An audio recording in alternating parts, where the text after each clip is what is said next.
Hello my dear students, I welcome you all. Beta, today we are going to discuss limitations of octet rule. Beta, no doubt octet rule explain the formation of a large number of compounds. No doubt it holds good in the formation of a large number of compounds, covalent compounds, ठीक है, ionic compounds, but there are some limitations. इसकी कुछ limitations हैं. क्या limitations है? We are going to discuss these one by one. First limitation is beta formation of compounds involving hydrogen. First limitation is formation of compounds involving hydrogen. बेटा you know very well octet rule क्या होता है कि according to this rule any atom combine to complete its octet, but in the compounds of hydrogen बेटा hydrogen का क्या complete होता है? डुप्लेट कंप्लीट होता है, ऑक्टेट कंप्लीट नहीं होता है. So it becomes limitation.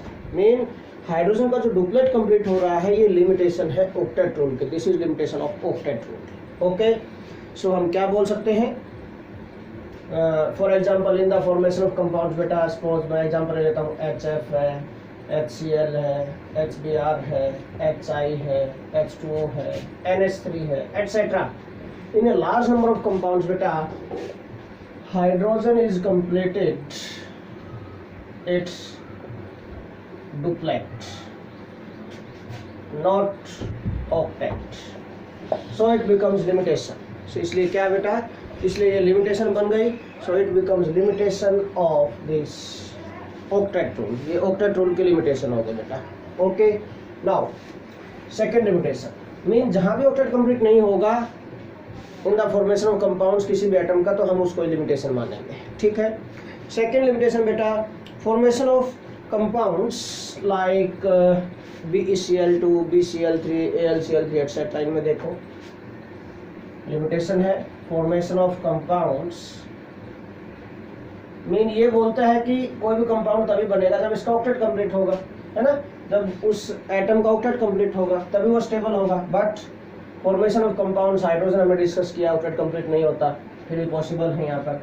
Formation of compounds like BeCl2, BF3, AlCl3 etcetera. In all this जो सेंट्रल एटम है, central atom has less than 8 electrons in all this compounds. BeCl2 में देखिए बेटा इन दिस BeCl2 जो beryllium central atom है, beryllium ने chlorine के साथ दो बॉन्ड बनाए हैं. 2 2 एक बॉन्ड में 2 इलेक्ट्रॉन, 2 2 4, तो 4 इलेक्ट्रॉन्स हैं बेरिलियम के. बोरॉन ने फ्लोरीन के साथ BF3 में 3 बॉन्ड्स बनाए हैं तो 6 इलेक्ट्रॉन्स हैं. एल्यूमिनियम ने क्लोरीन के साथ 3 बॉन्ड्स बनाए हैं तो 6 electrons. Mean all these have less than 8 electrons, less than 8 electrons. 8 electron से लेस है बेटा. Mean octet is not completed here. Point है समझ में? तो इन all these compounds central atom has less than 8 electrons, है ना. in all these compounds क्या बोल सकते हैं बेटा हम? central atom has less than 8 electrons. so again ये भी limitation बन गया. So these compounds in which central atom has less than 8 electrons, these compounds are called electron deficient compound. एक पॉइंट और माइंड में रखना है. So these compounds are called electron deficient compounds. Electron deficient compounds. इन compounds को हम electron deficient compounds बोलते हैं बेटा.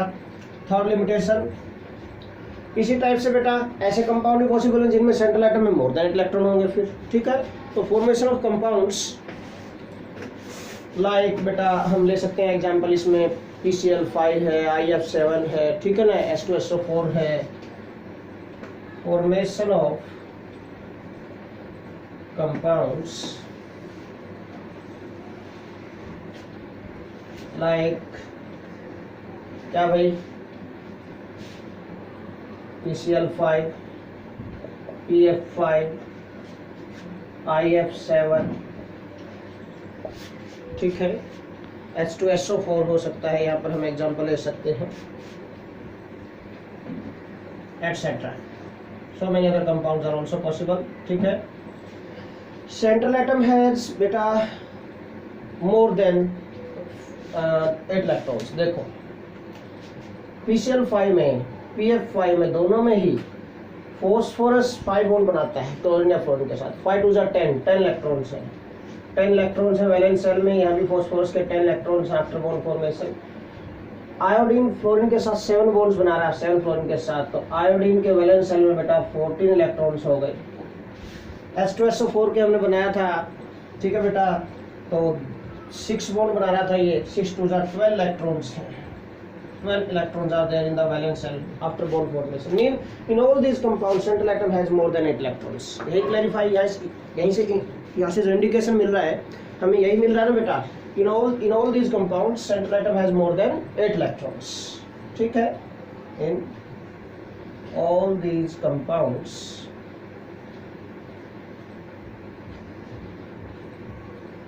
central atom has more than 8 electrons, ठीक है, in the valence after bond formation. Okay, 8 electrons in the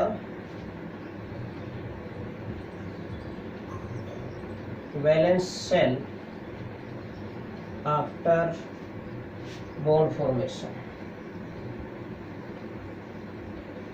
So भाई 8 से ज्यादा इलेक्ट्रॉन्स हैं, so due to this these compounds are called electron rich compounds. So अब ये भी ऑक्टेट रूल को अवॉइड कर गया, लिमिटेशन बन गई। so these compounds are called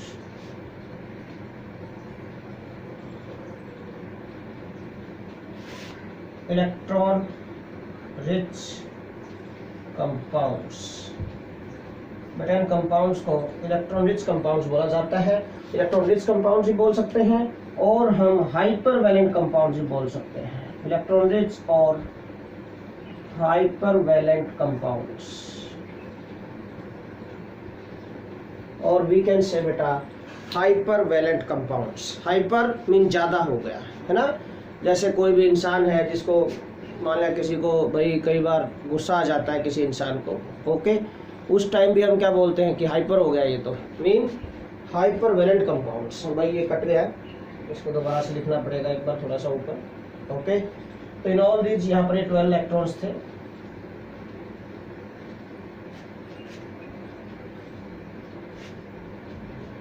hyper valent compounds देखते हैं, दिखाई देता है क्या ये? यस, ठीक है। So in all these compounds, central atom has more than 8 electrons in the valence shell. In the valence shell, after bond formation, after bond formation. So these are called.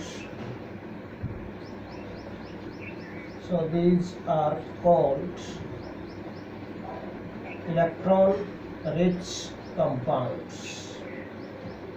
Electron rich compounds बोल देते हैं या फिर हम इनको hyper valent compounds बोल सकते हैं।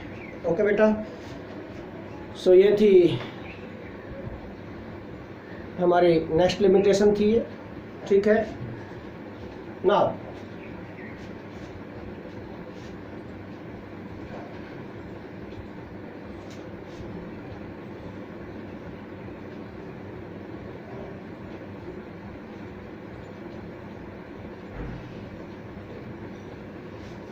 हाँ जी, तो इससे नेक्स्ट लिमिटेशन होगी formation of compounds of noble gases. जो फोर्थ लिमिटेशन है हमारी बेटा, that is formation of compounds of noble gases. ये भी ऑक्टेट रूल को अवॉइड करते हैं, ऑक्टेट रूल को अवॉइड नहीं करते हैं बेटा। Fourth limitation, formation of compounds of noble gases. Noble gases में लाइक जिनॉन एंड ट्रिप्टोन, जिनका लार्ज साइज है बेटा, electronegativity values are very small, ठीक है।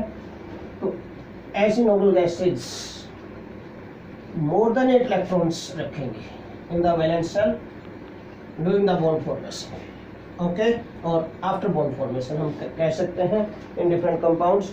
Nobel gases you know very well inert होती हैं, नॉन रिएक्टिव होती हैं, क्यों? क्योंकि ऑलरेडी ऑक्टेट कंप्लीट होते हैं। ऑक्टेट रूल तो यही बोलता है कि कोई भी एटम क्यों कंबाइन करेगा to complete its octet. Noble gases में ऑक्टेट ऑलरेडी कंप्लीट होता है बट फिर भी कंपाउंड्स नॉन है इनके, ओके। तो नेक्स्ट लिमिटेशन जो हमारी बनेगी formation of compounds of noble gases. Noble gases के कंपाउंड्स भी पॉसिबल है, तो this also becomes limitation, we can say this is also limitation of octet rule, है ना। तो नोबल गैसेज बेटा लाइक देखो जिनोन के कंपाउंड्स पॉसिबल है, XeF2 है, XeF4 है, XeF6, देखो कितने कंपाउंड्स पॉसिबल हैं, XeOF4, XeO2F2, ठीक है। क्रिप्टॉन का है KrF2 etcetera. A large number of compounds of noble gases are known, ठीक है। बट हम अभी तक बोलते आए थे बेटा कि नोबल गैसेज इनर्ट गैसेज होती हैं, ऑलरेडी ऑक्टेट इज कंप्लीटेड, है ना। As we know noble gases have already completed their octet और डुप्लेट, है ना। डुप्लेट किसके केस में? मैं हीलियम के केस में बोलता हूँ, in case of helium. Mean octets और डुप्लेट्स इनके ऑलरेडी कंप्लीट होते हैं, so they should not get, so these should not react, but so many compounds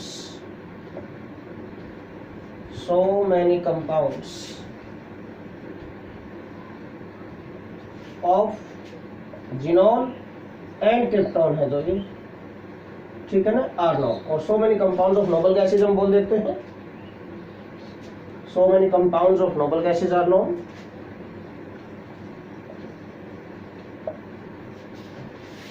भाई, ठीक है। so it also becomes limitation, ये भी क्या बन गए? इसकी लिमिटेशन बन गए भाई of octet rule. so it also becomes limitation of octet rule, ये भी ऑक्टेट रूल की लिमिटेशन बन गई है बेटा। नाउ फिफ्थ जो हम लिमिटेशन डिस्कस करेंगे यहाँ पर बेटा, ओड इलेक्ट्रॉन बॉन्ड्स और we can say odd electron molecules. Fifth limitation last limitation है, odd electron bonds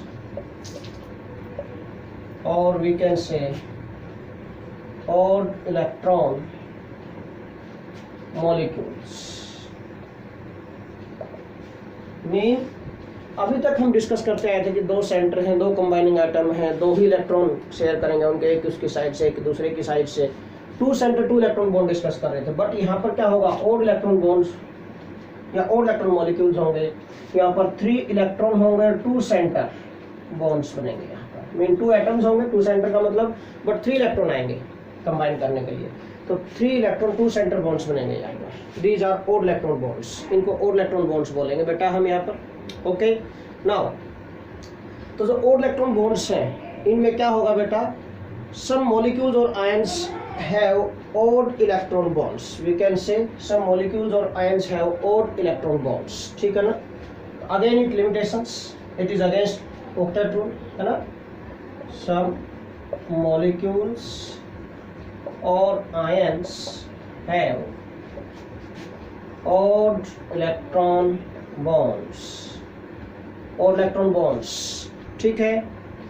odd electron bonds है और इसलिए क्या होगा बेटा? And central atom has more than 8 electrons, ठीक है। बट एक और पॉइंट बताता हूँ, जो स्ट्रेंथ तो होती है, एक और पॉइंट बेटा, मोर देन 8 इलेक्ट्रॉन होगा तो क्या होगा, all this octet, so these molecules also avoid octet rule. ये मॉलिक्यूल्स ऑक्टेट रूल को अवॉइड करते हैं, सो लिमिटेशंस बन गई बेटा। एक और पॉइंट जो बता रहा हूं मैं यहाँ पर, कि जो स्ट्रेंथ होती है, strength of odd electron bond है जो, is half of covalent bonds. Covalent bonds इसकी स्ट्रेंथ हाफ होती है, उसके इक्वल नहीं होती इसकी strength. Strength of 3 electron 2 centre bond जो होता है, इसकी स्ट्रेंथ बेटा हाफ होती है than that of this 2 centre 2 electron bond, mean normal जो कोवेलेंट बॉन्ड होता है उसके कंपैरिजन में। ओके, तो कुछ एग्जांपल्स मैं ले लेता हूं यहाँ पर जस्टिफाई करने के लिए। तो आपको ध्यान रखना है कि जिन मॉलिक्यूल्स में आयंस में ओड नंबर ऑफ इलेक्ट्रॉन्स हैं, total number of valence electrons are odd, वो उनमें 3 इलेक्ट्रॉन 2 सेंटर बॉन्ड बनेगा। फॉर एग्जांपल बेटा NO, nitric oxide, nitric oxide, इस मॉलिक्यूल में देखिए nitrogen and oxygen, these are the 2 atoms. Nitrogen के वैलेंस में कितने इलेक्ट्रॉन है, 5, ऑक्सीजन के 6 and 5 11, odd number of electrons है, देखो ठीक है ना। टोटल वैलेंस इलेक्ट्रॉन्स कितने हैं यहाँ पर, 11 है, ओड नंबर ऑफ इलेक्ट्रॉन्स है, ये पॉइंट बता रहा हूँ मैं आपको, ठीक है बेटा। तो व्हाट हैपेंस, देखिए 3 इलेक्ट्रॉन्स है। अभी अगर हम यहाँ पर ट्रिपल बॉन्ड बनाते हैं, पहले बनाया था CO के केस में, सिमिलर मॉलिक्यूल था बिल्कुल, ठीक है, ऐसे दिस C है, कितने इलेक्ट्रॉन हो गए, मैंने रिप्रेजेंट कर दिया like in CO, 2 2 4 2 6 2 8, octet complete हो गया, 2 2 4 2 6 2 8, यहाँ तक तो ठीक है। बट वैलेंस इलेक्ट्रॉन कितने हैं, नाइट्रोजन के 5, इसके 6 and 5 11 होने चाहिए, 2 2 4 2 6 2 8 2 10, एक इलेक्ट्रॉन रह गया, देखो। तो इलेक्ट्रॉन कहाँ जाएगा, it is used in this 3 electron 2 centre bond, एक इलेक्ट्रॉन यहाँ पर रिप्रेजेंट कर दिया हमने। ये जो एक्स्ट्रा ओड इलेक्ट्रॉन है, दिस इज ओड इलेक्ट्रॉन, जो मैंने रेड मार्कर से दिखाया बेटा। So this is structure of this molecule, और we can represent N double bond O, और ये एक ओड इलेक्ट्रॉन बॉन्ड हो गया, दिस एक लोन पे यहाँ पड़ा है इसके पास, एक लोन पे यहाँ पड़ा है इसके पास, in this way you can represent this. Okay, ये फर्स्ट एग्जांपल था।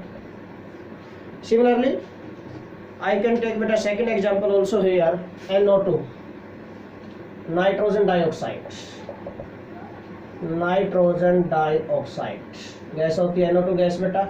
इसमें देखो 5 इसके हैं और 6 and 6 12 उसके हैं, ऑक्सीजन के टोटल 12 + 5 कितने हो गए, 17 इलेक्ट्रॉन है, और नंबर ऑफ इलेक्ट्रॉन्स है बेटा।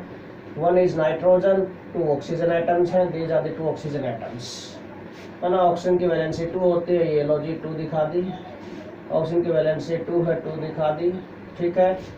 चेक करो, 2 2 4, एक इलेक्ट्रॉन बच गया इसका, ठीक है ना। यहाँ पर 2 2 4 2 6 2 8, 2 2 4 2 6 और 2 8 हो गए इसके भी, ठीक है भाई। बट एक इलेक्ट्रॉन बचा हुआ है यहाँ पर, इसका एक इलेक्ट्रॉन बचा हुआ है अभी नाइट्रोजन का, कंप्लीट नहीं हुए हैं। ओके, सो इस इलेक्ट्रॉन को हम यहाँ पर दिखाएंगे 1 bond is 2 centre 3 electron bonds, और वी कैन, अब देखो, अब जो ऑक्सीजन है इसके भी 9 इलेक्ट्रॉन हो गए, नाइट्रोजन है इसके भी 9 इलेक्ट्रॉन हो गए, मोर देन 8 इलेक्ट्रॉन है यहाँ पर भी, देखो मोर देन 8 इलेक्ट्रॉन है दोनों के, ऑक्टेट रूल को अभी नहीं करता। So we can represent this and double bond O, ठीक है, and this is single bond O, ये 2 2 4 हो गए, and this is 3 electron bond, और ओड इलेक्ट्रॉन बॉन्ड हमने रिप्रेजेंट कर दिया बेटा ये।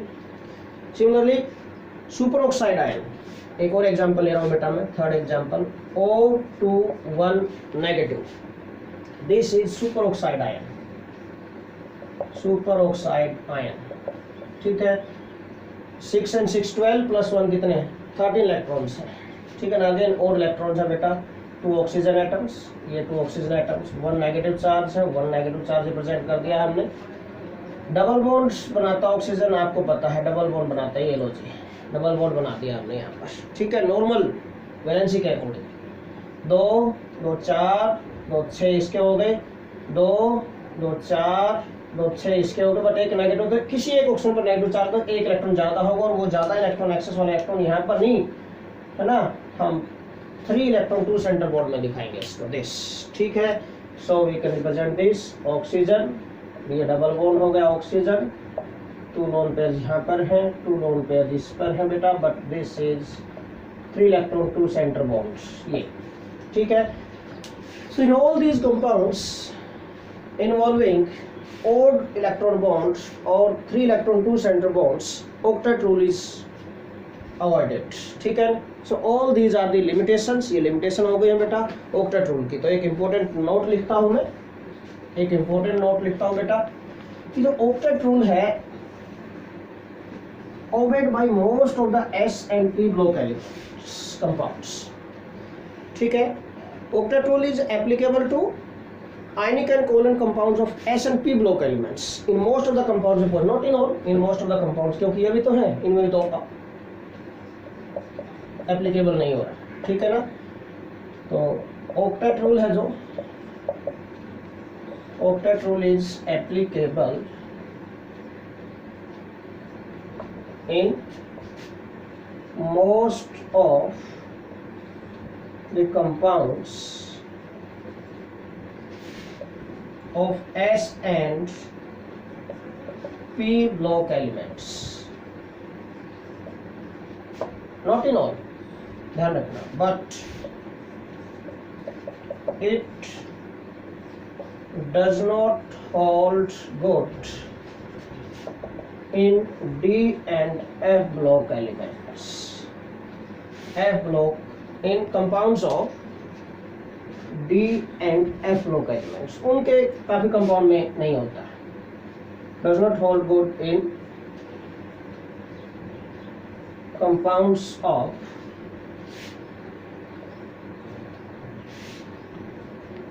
D and F block elements, उनमें बहुत ज्यादा एक्सेप्शंस है, वहां पर octet rule को ओबे नहीं करते हैं उनके compounds, but S and P block elements के मैक्सिमम कंपाउंड इसको ओबे करते हैं बेटा, एक्सेप्ट दिस जो हमने डिस्कस किया है अभी यहाँ पर, okay. So this is all about today's lecture, thanks a lot.